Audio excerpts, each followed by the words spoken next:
वागर्थाविव सम्पृक्तौ वागर्थप्रतिपत्तये जगतः पितरौ वन्दे पार्वती परमेश्वरौ।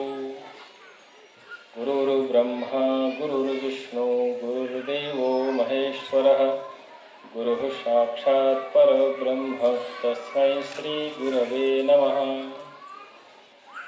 शैशवेऽभ्यस्तविद्यानां यौवने विशेषणां वार्धक्ये मुनिवृत्तेनां योगिनान्ते तनुत्यजाम्।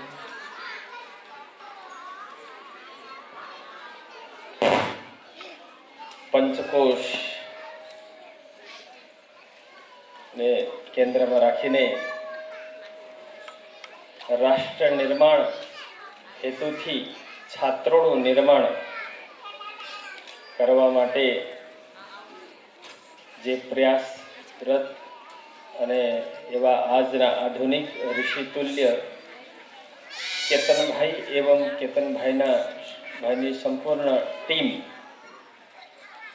अने आ राष्ट्रनी महायज्ञमां सौथी मोटुं योगदान आपनार जे पोताना बाळकोने समर्पित करीने सौथी महत्वपूर्ण आहुति आपनार एवा वालीओ अने जे आदर्श स्थितिमां आपणे कहीए कि माता प्रथमो गुरु, जे गुरुનું પણ દાયિત્વ નિર્વહન કરનાર અને જે બાળકને જન્મ આપીને જે આદર્શ સ્થિતિ માતા પ્રથમો ગુરુ પિતા દ્વિતીયો આચાર્ય તૃતીય ત્રણેય દાયિત્વને નિર્વહન કરનાર એવા આદર્શ માતા પિતાઓને કોટી કોટી વંદન।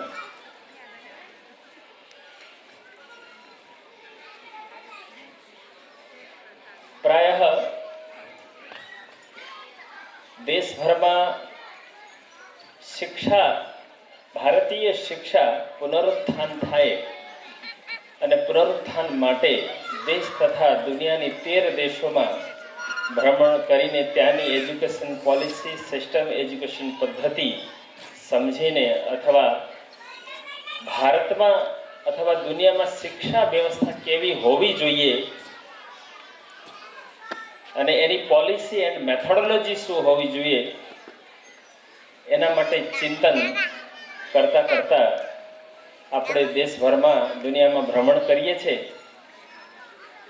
અને જ્યાંથી આપણને એક વાસ્તવિક એક આદર્શ આપણે ઘણી વખત એક હાઇબ્રિડ એજ્યુકેશન સિસ્ટમ જે અડધું ભારતીય અડધું વેસ્ટર્ન એ બધા દુનિયામાં ચાલી રહ્યા છે। લોકો શિક્ષા શું છે એના માટે પણ લોકો બહુ ચિંતિત છે, પરંતુ આજે આ પંચકોશ શિક્ષા કેન્દ્રમાં આવીને બાળકોની પ્રસ્તુતિ અને બાળકોની જે આત્મવિશ્વાસ ને જે કોન્ફિડન્સ એ લોકોમાં જોયું એ અદ્ભુત અમને એક ઉર્જા આપના માટે આ ઘટના છે। हमने 2 दिवस पहला कर्नाटक में बेलगावी यूनिवर्सिटी में VTU करीने एक बहुत मोटी तकनीकी यूनिवर्सिटी है, विश्वविद्यालय है।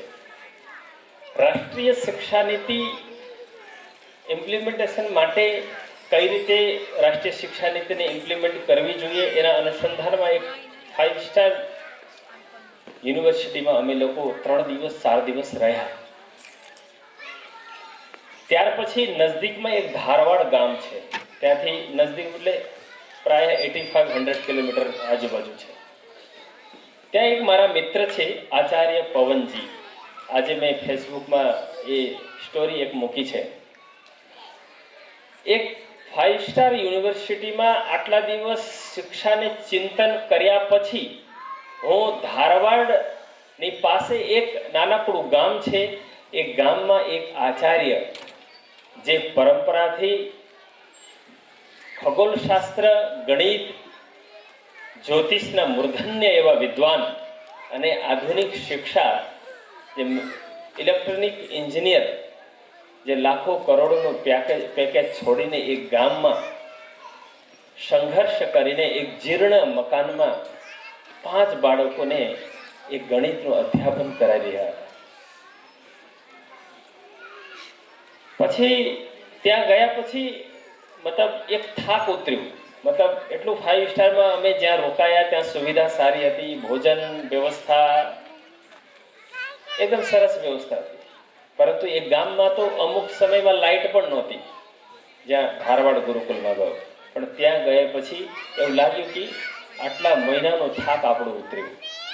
એ આચાર્ય પવનજીનું જે સંઘર્ષપૂર્ણ એક શૈક્ષણિક યાત્રા જોઈને. અને મારી સાથે એક દેશના મોટા ઉદ્યોગપતિ અને મોટા વિદ્વાન, અમે 3 લોકો એ ગુરુકુલમાં ગયા હતા. અને એ લોકોને સરપ્રાઈઝ વિઝિટ કરાવી મને ખબર હતી, પણ એમને મેં કહ્યું નહીં, એક વિદ્વાનને મળવાનું છે એટલું કહીને હું સાથે લઈને ગયો હતો. એ જીવનમાં એક ચમત્કારિક ઘટના એ લોકો માટે હતી. મિત્રો, આજ એ ગુરુકુલમાં જે બાળકો ભણી રહ્યા છે, હું માનું છું કે આખો પરિવાર એક યુનિવર્સિટીના પ્રોફેસરના સેલરી કરતા પણ અડધા ખર્ચમાં એ ગુરુકુલ ચાલી રહ્યું છે. અને આપણે શિક્ષા માટે, એજ્યુકેશન માટે કેટલા મોટા મોટા કોન્ફરન્સ કરીએ છીએ, આયોજન કરીએ છીએ અને એ ખર્ચો કરીએ છીએ. અને આજે એક બાજુ વાસ્તવમાં રાષ્ટ્ર નિર્માણ માટે જે વ્યક્તિનું નિર્માણ કરી રહ્યા છે એવી પદ્ધતિનું સમાજ દ્વારા અને સિસ્ટમ દ્વારા ઉપેક્ષિત છે. એ આપણા માટે એક ચિંતનીય વિષય છે. ખાસ મારા આપણી પંચકોશ વિકાસ કેન્દ્રના જે તમામ અગ્રણી કાર્યકર્તાઓ સાથે ઘણીવાર બેસવાનું થયું. અને ચર્ચાના ક્રમમાં મેં પૂછ્યું કે પેરેન્ટ્સ, વાલીઓની શું મતલબ અપેક્ષા છે. આપનું મહેનત તો અદ્ભુત છે, એમાં કોઈ મતલબ ચર્ચાનો વિષય જ નથી. પરંતુ અભિભાવકનું આટલું મોટું યોગદાન, એ કેટલું ફીસ આપે છે, શું કોન્ટ્રીબ્યુશન કરે છે આર્થિક રૂપે, એ મેં પૂછ્યું નથી. મેં પૂછ્યું બાળકો આપીને એક રાષ્ટ્ર નિર્માણ માટે આટલું મોટું યોગદાન આપનાર અભિભાવકોની અપેક્ષા શું છે. જનરલી એક કોમન મેન, સામાન્ય મનુષ્ય જે વિચાર કરતા હોય કે મારું બાળક ભણે, શિક્ષિત બને, પ્રાયઃ સમાજની એક માન્યતા હોય કે એ ભણીને સારું અર્થોપાર્જન કરે અને મનુષ્યત્વ એની અંદર રહે. તો આ કાર્યક્રમની નિમંત્રણ આપવાની ક્રમમાં કેતનભાઈ અને ટીમ સાથે ચર્ચા થઈ. તો એ સમયમાં જ્યારે અમે મળ્યા ત્યારે ભારતના કે વિશ્વના એકમાત્ર રસ ચિકિત્સાના એક્સપર્ટ વિદ્વાન આચાર્ય ડૉક્ટર સેતુ માધવનજી ગુજરાત પ્રવાસમાં હતા. ને પાલડી ખાતે એક રાત્રિ નિવાસ એમનું હતું. મેં કેતનભાઈને કહ્યું, આપ ટીમ સાથે અહીંયા આવો, એક પરિચય બી થાય. ભારતમાં એજ્યુકેશનમાં શું ચાલી રહ્યું છે અને શું પ્રગતિ છે, શું આપણા બાળકોનું ભવિષ્ય છે, આપણને એમની મુલાકાત પછી આપણને લગભગ 50% આપને ઉત્તર મળી જશે એક ભેટમાં. એટલે આપણે વિચાર કરતા હોઈએ છીએ કે અત્યારે અનુકૂળતા છે દેશમાં, રાજ્યમાં, સર્વત્ર. તો ભારતીય શિક્ષા પદ્ધતિ માટે સરકારે પણ ઘણા મોટા સ્ટેપ લીધા છે. તો એમાં આપણા બાળકોનું ભવિષ્ય શું, અથવા એમાં આપણા બાળકો શું એમાં લાભ લઈ શકે, એ વિષયમાં અમારી 2 સિટિંગ 3 સિટિંગ થઈ હશે, ચર્ચા થઈ, ફોન ઉપર લાંબી ચર્ચા થઈ. તો આજે કઈ મારે એમાં શિક્ષામાં શું હોવી જોઈએ અથવા શું કરવું જોઈએ એ તો શિક્ષકો સાથે અથવા કાર્યકર્તાઓ સાથે ચર્ચા કરશું સમયમાં. પરંતુ એમાં બહુ ચર્ચા, કારણ કે આપે તો મન મક્કમ કરીને ઘણું આગળ વધી ગયા છો. એમાં મારે બહુ કહેવાનું હોતું નથી. અનૌપચારિક ક્યારે આપણે મળીશું એ વિશે ચર્ચા કરશું. પરંતુ શાસન, સરકાર અથવા દેશ દુનિયામાં આપણા બાળકોને નું શું ભૂમિકા હશે અથવા ભવિષ્ય શું છે, એના માટે સિસ્ટમ સાથે પણ અમે જોડાયેલા છીએ. રાષ્ટ્રીય શિક્ષા નીતિને ઇમ્પ્લિમેન્ટ કરવા માટે ભારતમાં એકમાત્ર એક સંગઠન ભારતીય શિક્ષણ મંડળને સરકારે પોતાનો એક અંગ બનાવ્યો છે. એ જવાબદારી અમને આપી છે. એના અનુભવના આધારે અને આપણા બાળકોનું શું ભવિષ્ય એનું થોડું હું સંક્ષિપ્તમાં આપને ઇન્ફોર્મેશન આપીશ કે રાષ્ટ્રીય શિક્ષા નીતિ NEP 2020 ઘણી વખત ન્યૂઝમાં પત્રિકાઓમાં આપણે વાંચ્યું હશે, બહુ ડિટેલમાં કેટલું ખબર છે મને આઈડિયા નથી આપ સૌને. તો અત્યારે રાષ્ટ્રીય શિક્ષા નીતિ ભારતમાં જ્યારે ઇમ્પ્લિમેન્ટ માટે ચાલી રહી છે તૈયારીઓ, અને આપણા માટે જે સૌથી સારો અવસર છે, અદ્ભુત છે, અને એમાં આપણે અપેક્ષા કરતા પણ વધારે આપણને એમાં મળવાનું છે. ખાસ કરીને આપણા બાળકો માટે ભારત સરકારે 2 બોર્ડની નિર્માણ કરી છે. એક છે ભારતીય શિક્ષા બોર્ડ, એક વૈદિક બોર્ડ. વૈદિક બોર્ડ અને ભારતીય શિક્ષા બોર્ડમાં થોડું અંતર છે. ભારતીય શિક્ષા બોર્ડ એ સમગ્ર એજ્યુકેશન, સ્કિલ અને સાયન્સ એન્ડ ટેકનોલોજીથી લઈને બધા વિષયોમાં જે કલા, કૃષિ કલાથી લઈને બધા શાસ્ત્ર ગુરુકુલો માટે ભારતીય શિક્ષા બોર્ડ છે. અને જે વેદાધ્યયન કરે છે, જે શાખા વેદ સાથે એ જે અધ્યયન કરે છે, એના માટે વૈદિક બોર્ડ છે. એ ભારત સરકારે નિર્માણ કર્યું છે. એનું ઇમ્પ્લિમેન્ટેશન આ વખતે આ સત્રમાં ઉત્તરાખંડમાં એક રાજ્યમાં પ્રયોગ રૂપે થઈ રહ્યું છે. આવતા વર્ષથી સમગ્ર ભારતમાં એ લાગુ થઈ જશે.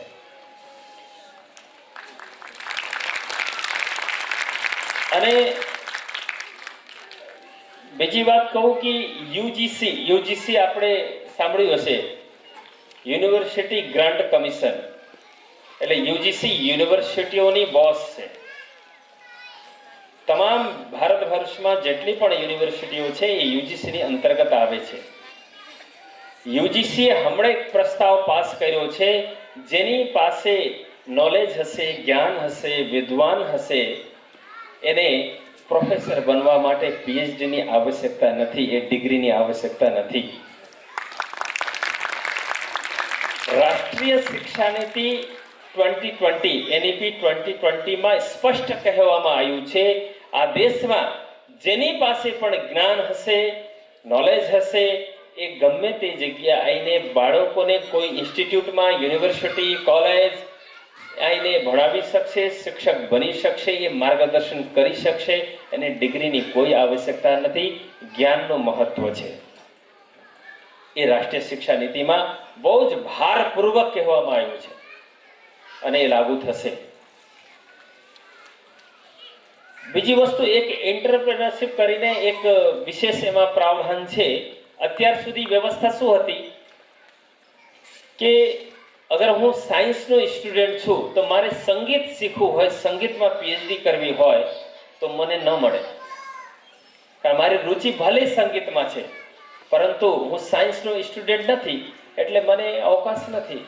કોઈ કારણસર 12th પછી મારો સબ્જેક્ટ ચયનમાં માતા પિતાના પ્રભાવ અને સમાજ અને મિત્રોના પ્રભાવથી મેં આર્ટ્સ વિષય પસંદ કર્યો હોય કે કોઈ પણ વિષય પસંદ કર્યો હોય, તો પણ મારી ઈચ્છાની જે કોઈ વિષય હોય ભણવા માટે, તો એ હું ન કરી શકું. અને આપને કહું, હું સંસ્કૃતનો છાત્ર છું. રસાયણ ચિકિત્સામાં ભારતમાં રસ ચિકિત્સા માટે પારંપરિક એટલું સાયન્ટિફિક જે આખો મતલબ ઓર્ગન કોઈ ડોનેટ કર્યા વગર એ ઓર્ગન સ્વયંમાં ડેવલપ થાય એવી ભારતીય અદ્ભુત ચિકિત્સા છે, જે કાયાકલ્પ ચિકિત્સા. એમાં હું એક થીસીસ લખવા માંગતો હતો, પણ ભારતની અનેક યુનિવર્સિટીઓમાં મારી આટલી પરિચય ઓળખાણ હોવા છતાં પણ ક્યાંય મને અવકાશ ન મળે, કારણ કે હું સંસ્કૃતનો, એ લોકો મને આર્ટ્સમાં ગણે. પછી આ રાષ્ટ્રીય શિક્ષા નીતિમાં ભારતીય શિક્ષણ મંડળની મહત્વપૂર્ણ ભૂમિકા રહી અને આપણે સૌ વિદ્વાનોને આહ્વાન કરીને અને બધાને આગ્રહ કરીને એ વ્યવસ્થા કરાઈ કે રસાયણ ચિકિત્સા એ મૂળ ગ્રંથ સંસ્કૃતમાં છે. વાસ્તવમાં મેડિકલ અંગ્રેજી મીડિયમના છાત્રને કઈ રીતે મળવી જોઈએ કે રસાયણ ચિકિત્સામાં એને અધિકાર જ ન મળવો જોઈએ. મેં આગ્રહપૂર્વક આ બધાની વચ્ચે વિષય મૂક્યો કે રસ ચિકિત્સા માટે જે મૂળ ગ્રંથો છે, ભારતીય રસાયણ ચિકિત્સામાં કામ કરવું હોય તો એ સંસ્કૃત, જેને કમ્પલસરી સંસ્કૃત વ્યાકરણનું અધ્યયન હોય, એને જ અનુમતિ મળવી જોઈએ, અંગ્રેજી મીડિયમને કેમ? તો તો એવા અનેક શિક્ષામાં દરેક જગ્યાએ આ સમસ્યા છે, પરંતુ એનું સમાધાન રાષ્ટ્રીય શિક્ષા નીતિ 2020 ટોટલી જડ મૂળથી સમાધાન લાવી દીધું છે. પરંતુ આપણે હજી જે ઈચ્છીએ છીએ, આપણી જે અવધારણા છે, જે આપણી જે કલ્પના છે,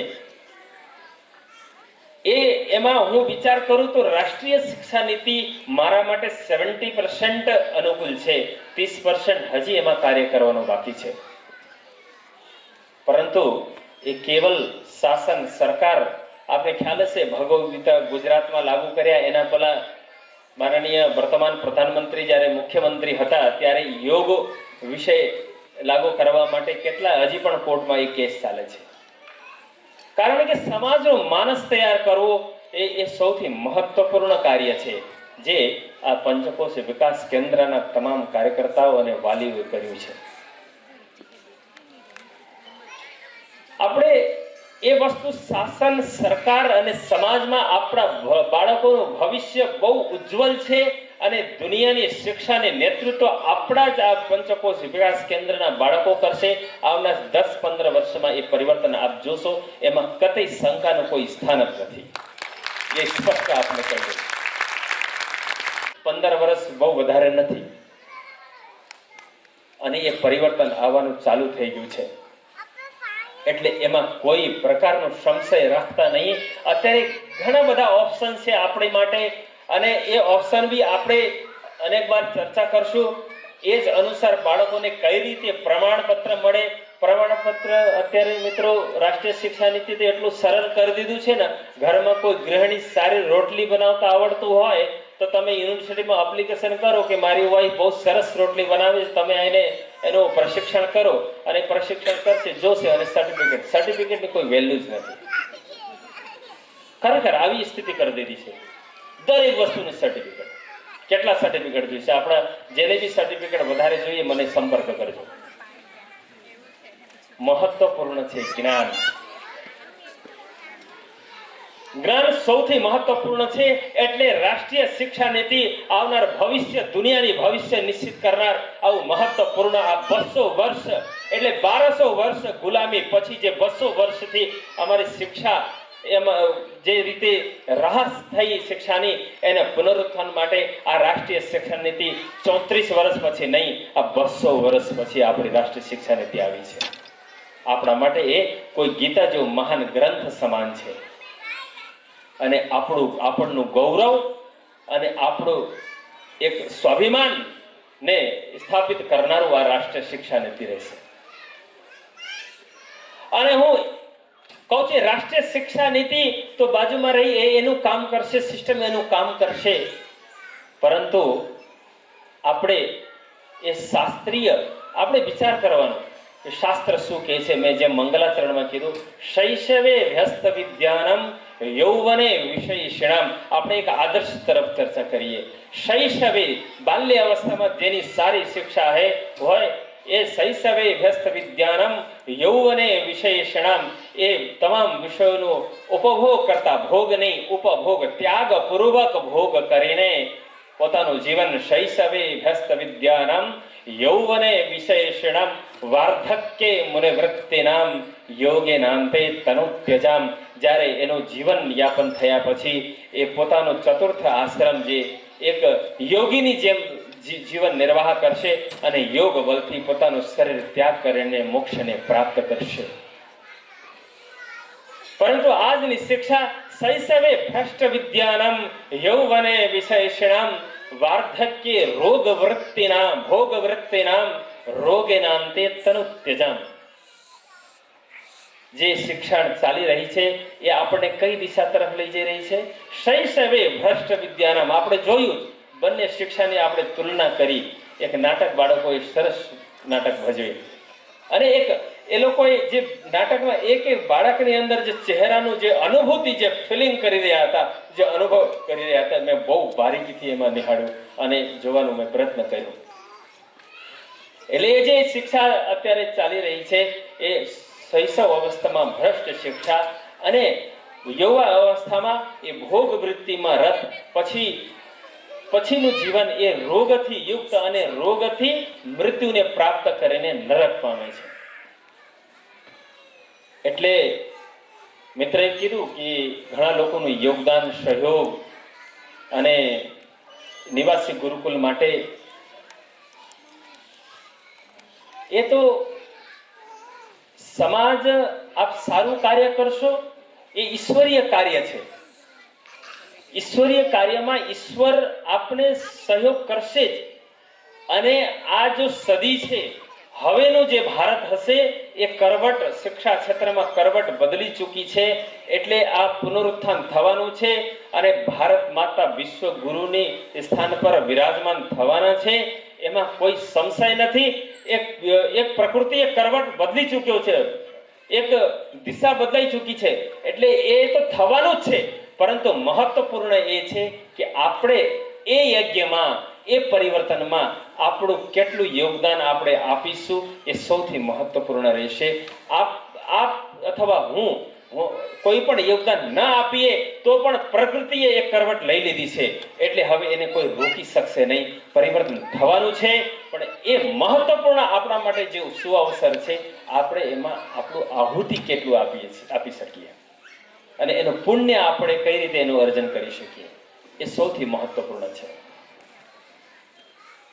શાસ્ત્રમાં કહ્યું છે કે માતા પિતા આદર્શ કેવા હોય, મતલબ માતા પિતા અને બાળક, શિક્ષાર્થી, એના વિશે કહ્યું છે માતા શત્રુ પિતા વૈરી યેન બાલો ન પાઠિતઃ ભાર્યા રૂપવતી શત્રુ પુત્ર શત્રુર પંડિતઃ.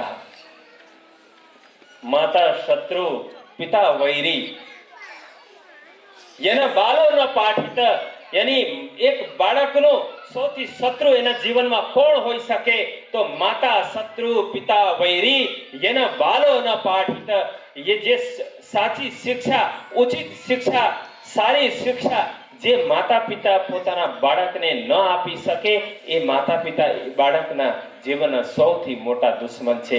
એટલે શાસ્ત્ર કહ્યું છે માતા શત્રુ પિતા વૈરી યેન બાલો ન પાઠિત ભાર્યા રૂપવતી શત્રુ પુત્ર શત્રુર પંડિતઃ.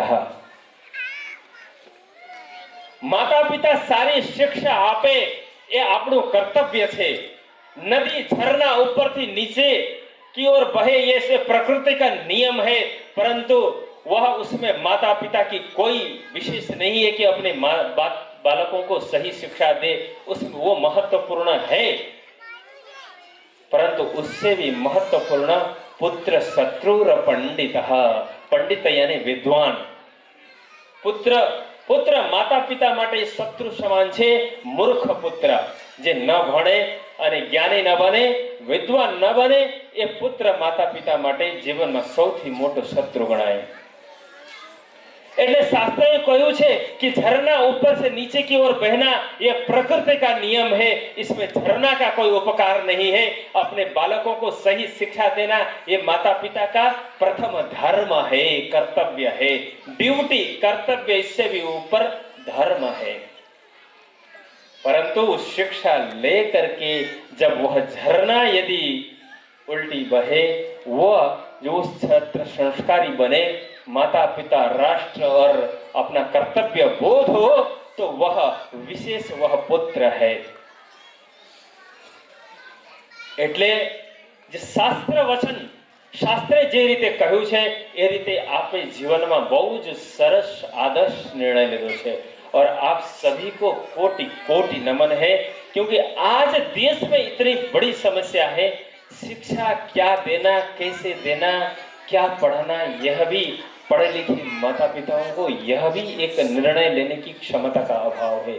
आधुनिक शिक्षा ने एक तर्क का विकास किया, एक बुद्धि का विकास किया, परंतु हृदय का विकास कहीं कहीं दूर रह गया. इसलिए वो आचार्य वैद्यराज जी જ્યારે ગુજરાત પ્રવાસમાં હતા ત્યારે અમારી ચર્ચા થઈ. એ કહેતા હતા કે 5 વર્ષ પહેલા જે માતા પિતા બાળકોને સ્કૂલ મોકલે એ સૌથી મોટા શત્રુ છે. એવું कि कोई सरमुख्तार शाही राष्ट्र प्रमुख हो तो उसको जाके पहले मैं निवेदन करूं, जो 5 वर्ष तक जो माता पिता अगर उस पहले स्कूल भेजते हैं उनको कारावास होना चाहिए, बिना जमानत की सजा होनी चाहिए। પછી એની ઉપર શાસ્ત્રીય અમે ચર્ચામાં ઉતર્યા પછી મેં પૂછ્યું ગુરુજી એમાં શાસ્ત્ર શું કહે છે, આયુર્વેદની શું દૃષ્ટિ છે? એ કે ये समझ लो, एक लाइन में मैं कहूं, अगर आपने बच्चों को 5 वर्ष से पहले अपने से दूर किया, वह शिक्षा आपने किसी और के हवाले कर दिया, तो धीरे धीरे उसके अंदर जो अटैचमेंट है, जो सेंसिटिविटी है, जो एक संवेदना है, वह धीरे धीरे शुष्क होती जाएगी और नष्ट होती जाएगी। वही बच्चा पढ़ लिख करके शिक्षित बन करके बहुत अच्छा धन अवश्य कमा सकेगा, परंतु माता पिता के लिए एक 5 स्टार वृद्धाश्रम की जरूर खोज करेगा। वो नहीं मिलेगा तो स्वयं अपने पैसे से भी बनाएगा और वो वृद्धाश्रम में माता पिता को वही बालक रखने जाएगा। પછી એમણે મને શાસ્ત્રનું કોટ કરીને પ્રમાણ સહિત ચર્ચા કરી અને એમણે મને માર્ગદર્શન આપ્યું।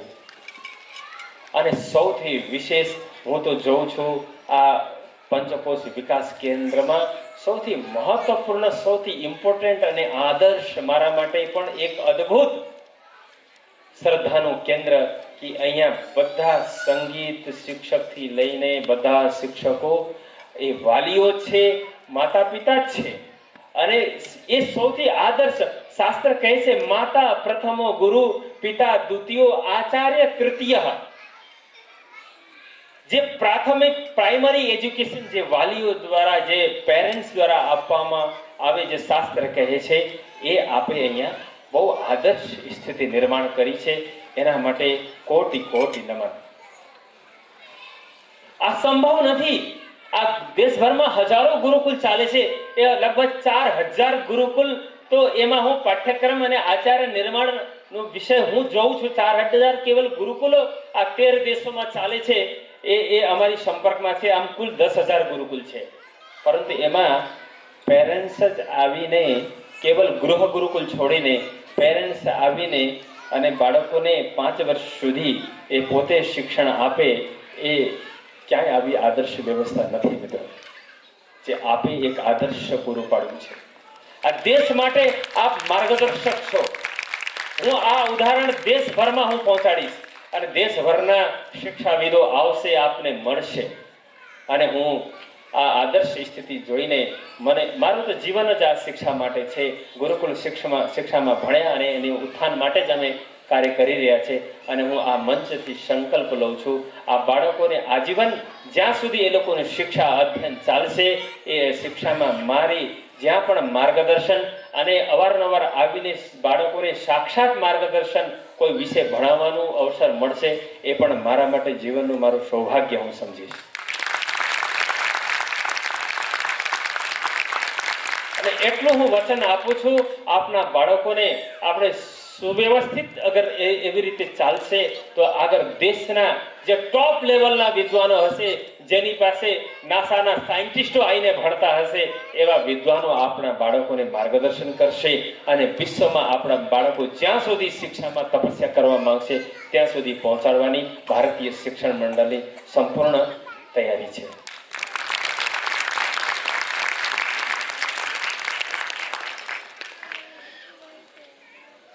અને બાળકોને જે રીતે 5 સ્ટાર ગુરુકુલો પણ આપણા દેશમાં છે, પરંતુ કે છે ને વિદ્યાર્થીન કુતો સુખમ સુખાર્થીન કુતો વિદ્યા, તો શાસ્ત્ર કહે છે જેને ભૌતિક સુવિધા, હું જે ધારવાડ ગુરુકુલની વાત કરું છું, દેશભરમાં અનેક એવા ગુરુકુલો ચાલે છે।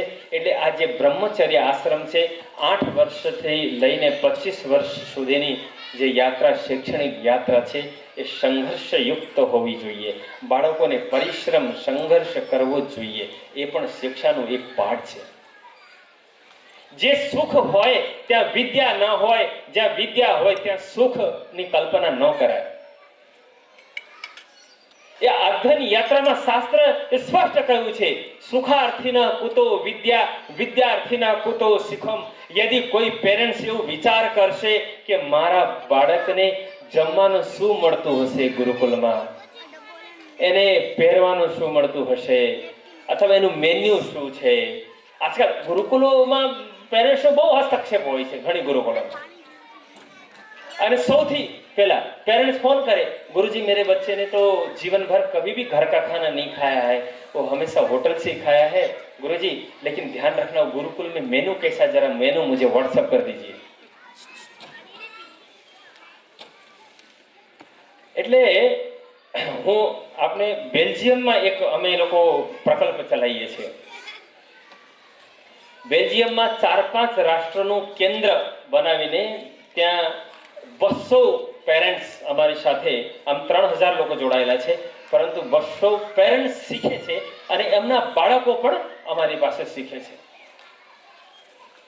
અને ત્યાં વિદેશોમાં શિક્ષાની કલ્પના અમે કરીએ છીએ જેવી આપણી મનમાં છે, પણ વાસ્તવિક ત્યાં સ્થિતિ કેવી છે એકાદ ઉદાહરણ હું આપને આપું. કોઈ કહે કે મનુષ્ય એટલે શું, મનુષ્યના શું લક્ષણ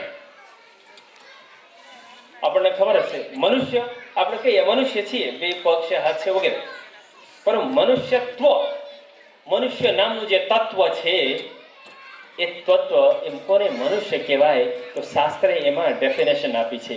આવા લક્ષણ, આવા ગુણ હોય તો મનુષ્યનું લક્ષણ કહેવાય. અને એમાંનું એક લક્ષણ છે પલાઠી વાળીને રેડની હડ્ડી સીધી રાખીને બેસવું. એ મહત્વપૂર્ણ બિંદુ છે આ મનુષ્યત્વમાં. પરંતુ અદ્ભુત ઘટના, એક પણ બાળક ત્યાં પલાઠી વાળીને રેડની હડ્ડી સીધી રાખીને બેસી ન શકે. એવા બાળકોને અમે લોકો 30 દિવસ સંપૂર્ણ, 31 દિવસ, 40 દિવસ, 2 મહિના રજા હોય લગાતાર, જુલાઈ ઓગસ્ટ, એમાં 35 દિવસ 40 દિવસ કન્ટિન્યુ અવશ્ય શિબિર અમે રાખીએ. અને એમાં બધા બાળકો, 1-2 બાળકો છોડીને બધા બાળકોને કોન્સન્ટ્રેશન નો એકદમ અભાવ અને એક સાયકોલોજીકલ પ્રોબ્લેમ, અને અમેરિકાથી ડોક્ટર બેલ્જિયમમાં મંગાવીને એ લોકો ટ્રીટમેન્ટ અને મેડિસિન લે. हमारे शिविर में रजिस्ट्रेशन थया અને वालियों एक कंडीशन मूक्યું कि हमारे बच्चों को इस तारीख को 2 घंटे के लिए गुरुजी छुट्टी देना, एक अपॉइंटमेंट है. क्या है अपॉइंटमेंट? बोले अमेरिका से डॉक्टर आए, बच्चे का ट्रीटमेंट चल रहा है, तो उस दिन उसका काउंसलिंग है. तो 1 ने 2 ने रजा આપી, 3 ने આમ કરતા કરતા કરતા કરતા બધા વાલીઓ ક્રમશઃ આવવા લાગ્યા. પછી મને આશ્ચર્ય થયું. પછી વાલીઓની મીટિંગ કરી મેં સાંજે, કે મેં કહ્યું કે શું છે, તો બધાએ પોતપોતાની સમસ્યા કહ્યું. પછી બધા બાળકોને મેં ઇન્ટરવ્યૂ લીધેલું. પછી મેં એમને એક શરત મૂક્યો કે રજા અવશ્ય આપીશ, ડૉક્ટરની કન્સલ્ટેશન કરો, કારણ કે અમેરિકાથી તમે બેલ્જિયમ બોલાવ્યા છો ડૉક્ટરને, એપોઇન્ટમેન્ટ છે એટલે. પરંતુ એ જે મેડિસિન સજેસ્ટ કરશે એ મેડિસિન 40 દિવસ પછી તમે મેડિસિન બાળકોને આપવાનું, એના પહેલાં નહીં, ચાલુ શિબિરમાં નહીં. અને મેં એમને કહ્યું કે હું એક આચાર્ય છું, તો મારી આચાર્યની દૃષ્ટિથી હું કહું કે મારી જે એજ્યુકેશન સિસ્ટમ છે એનાથી ઘણા બધા બાળકો ઠીક થઈ જશે. ये लोग गुरुजी ये विद्वानों पंडितों का क्या है, कुछ भी बोल देते हैं, ऐसे कैसे वो डॉक्टर का वो चल रहा है, दवाई नहीं देना. પછી એ બધાનું કાઉન્સેલિંગ કર્યા પછી બાળકોને સંગીત સહિત અમે એ સંગીત થેરાપી આપી. સંગીત થેરાપી આપીને અને પાણીનીય સૂત્રો દ્વારા પ્રોનાઉન્સિએશન સાયન્સ અને ઉચ્ચારણ વિજ્ઞાન શીખવાડ્યું. અને એનાથી કોન્સન્ટ્રેશન કઈ રીતે વિકસિત કરવી એ બધું અમે આચાર્યો સાથે સંવાદ કરીને એ લોકોને 30 દિવસ સુધી પ્રશિક્ષણ આપ્યા. પછી એક બાળકને છોડીને બધા બાળકો એકદમ સ્વસ્થ થયા, એટલે સ્વયંમાં સ્થિત થઈ ગયા. એટલે એમાં મેડિસિન લેવાની, એટલે આપણી આદર્શ જે દિનચર્યા છે, આ બાળકોનું જ્યારે જૂનમાં આપણો પ્રારંભ થશે, લગભગ 10 જૂન પછી હું પુનઃ ગુજરાત આવવાનો છું, ત્યાં સુધી બહાર પ્રવાસમાં હોઈશ. પછી આવીને આ બાળકોને આયુર્વેદનું એક કોર્સ હું જાતે મારી ઉપસ્થિતિમાં કરાવડાવીશ. કેવલ એટલું દિનચર્યા આયુર્વેદનું ફોલો કરશે, હું માનું છું 80% બાળકોના જીવનમાં સ્વાસ્થ્યને લગતા તમામ પ્રશ્નોનું સમાધાન થઈ જશે. અને હું એ દિનચર્યા એ લોકોને એની અનુષ્ઠાન કરાવડાવીશ. એ અનુષ્ઠાન કરાવ્યા પછી તમારા ઘરમાં અભિભાવકોમાં પણ એ પરિવર્તન જોવા મળશે અને ઘણા બધા આપના જીવનમાં શારીરિક સમસ્યાથી સમાધાન મળી જશે. એટલું સાયન્ટિફિક આપણું જીવનશૈલી છે. ત્યાંના બાળકોના એ બોલવાનું મતલબ તોતાના જે બોલતા હોય બાળકો, એ લોકો માટે પણ આપણા વ્યાકરણમાં એમાં સૂત્રોનું સંયોજન છે. એનું સંયોજન કરીને પણ એની પ્રેક્ટિસ સારી રીતે સાયન્ટિફિકલી એને વૈજ્ઞાનિક ઢંગથી એને આપણે અભ્યાસ કરાવીએ તો એ બાળક પણ સારી રીતે બોલતો થાય. એ પ્રયોગ મેં વિદેશોમાં કરીને બતાવ્યું છે. એટલે આપણી જે શિક્ષણ પદ્ધતિ છે ને, દુનિયામાં એટલી સાયન્ટિફિક કોઈની પાસે નથી. આપને કહું કે અત્યારે ભારતની અનેક યુનિવર્સિટીઓએ એક વિષય ઉપાડ્યો છે, અંગ્રેજીનું શુદ્ધિકરણ. અંગ્રેજીને પાણીની આધારિત શુદ્ધિકરણ એ અમારા માર્ગદર્શનમાં તમામ યુનિવર્સિટીઓ આ વિષય ઉપાડ્યો છે. એમાં રિસર્ચ ચાલી રહ્યું છે. એટલે અંગ્રેજી પ્રત્યેક વર્ષ અથવા 2 વર્ષે એ લોકો 20,000 શબ્દો બહારથી આયાત કરે છે. ભિખારી ભાષા છે. ભાષાનો વિરોધ નથી. અમે ગુરુકુલમાં બાળકોને 6 ભાષાથી અવગત કરાવીએ છીએ. અને સૌથી સરસ ઉદ્ઘોષક મિત્રએ એમને કહ્યું કે માતૃભાષાની થોડી ચર્ચા એમણે છેડી અને માતૃભાષામાં એક બહુ જબરજસ્ત વિદેશમાં આઈ થિંક જર્મનમાં એનું રિસર્ચ થયું છે. ખબર છે બાળકને ભાષા શીખવાની જે ભાષા કેન્દ્ર છે, ગ્રામર સેન્ટર છે, એ મસ્તિષ્કમાં કેટલા સમયથી વિકસિત થઈ ભાષા ક્યાંથી શીખવા માંગે છે ખ્યાલ છે આપણને? કોઈને? गर्भाधान 6ठा सप्ताह यानी गर्भाधान के पश्चात 6ठे सप्ताह से बच्चा उदर में पल रहे उस बालक का 6ठे सप्ताह से भाषा केंद्र का विकास प्रारंभ होता है. એટલે માની જે ભાષા છે માતૃભાષા, એટલે એ 6ठा સપ્તાહથી એ 5 વર્ષ જન્મ્યાના 8 વર્ષ સુધી એ લોકો સાયન્ટિસ્ટે કહ્યું 8 વર્ષ સુધી, અમે તો કહીએ છીએ 12 વર્ષ સુધી. તો એ કહે છે માતૃભાષામાં શિક્ષણ હોવી જોઈએ. અને એ ભાષા કેન્દ્ર જે સેલ્સ વિકસિત થાય છે એ યદિ તમે બીજી કોઈ ભાષા જન્મ્યા પછી તરત શીખવાડવા મતલબ સ્કૂલમાં મોકલીએ છીએ ત્યારે એ ભાષા કેન્દ્ર કન્ફ્યુઝ થઈ જાય છે. એ પછી ન માતૃભાષા ન ગુજરાતી શીખી શકે છે, ન અંગ્રેજી સારી રીતે શીખી શકે છે, અથવા દુનિયાની કોઈ બી ભાષા એ વૈજ્ઞાનિક ઢંગથી શીખવા માટે હંમેશા કન્ફ્યુઝ રહે છે. એ આજનું સાયન્સ પૂરું કરી રહ્યું છે. અમારા ઋષિઓએ તો કરોડો વર્ષ પહેલા કહી દીધું. એટલા માટે આપણે માતૃભાષામાં જે પ્રારંભિક શિક્ષા આપણે આપીએ છીએ એ પણ આપણા માટે બહુ જ આદર્શ છે. એવી અનેક વિષયો છે આપણી સાથે ચર્ચા કરવા માટે, પરંતુ દરેક કાર્યક્રમની એક સમયની મર્યાદા હોય છે. અને અમારા મિત્રો છે આખી ટીમ, અને એટલું સરસ અને આ પ્રથમ વાર્ષિકોત્સવમાં આવવાનું મારું સૌભાગ્ય ઈશ્વરની માં સરસ્વતીની મહદ મારી ઉપર અત્યંત કૃપાથી હું આજે આ પ્રસંગમાં ભાગ લયો. અને એથી પણ મને ઘણું આ કાર્યક્રમથી બાળકોનો એક આત્મવિશ્વાસ અને સમાજનું એટલું સામૂહિક જે પ્રયાસ છે એ અદ્ભુત છે. અને મને કેટલું સરસ લાગ્યું દીપ પ્રજ્વલન માટે કે એક અતિથિ અને બાળકો દ્વારા કોઈ કાર્યકર્તા કોઈ મોટો નથી, કોઈ નાનો નથી. એક પ્રકારની જે મને હમણાં કેતનભાઈએ કહ્યું કે જેમ તમારા સંઘમાં એક ગુરુ જે ભગવો ધ્વજ ગુરુ છે, કોઈ વ્યક્તિ ગુરુ નથી. જે સામૂહિક નિર્ણય લેવાની સંઘની પોતાની પદ્ધતિ છે એ જ પદ્ધતિ અમે પણ અહીંયા વિકસિત કરી છે. એમણે કહ્યું કે અમે કમસે કમ સમિતિમાં પણ 3 વ્યક્તિઓ રાખીએ, કારણ કે કોઈ એકનો આગ્રહ ન થાય.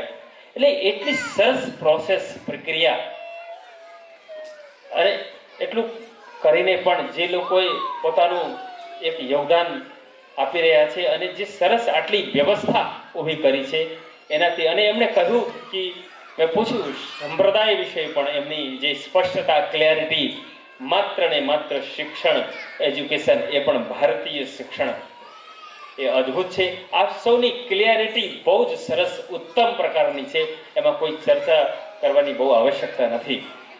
એટલા માટે આપ સૌ વાલી અને પેરેન્ટ્સ અભિભાવક માતા પિતા અને એવા શિક્ષક જે ત્રણ દાયિત્વ નિર્વહન કરે છે.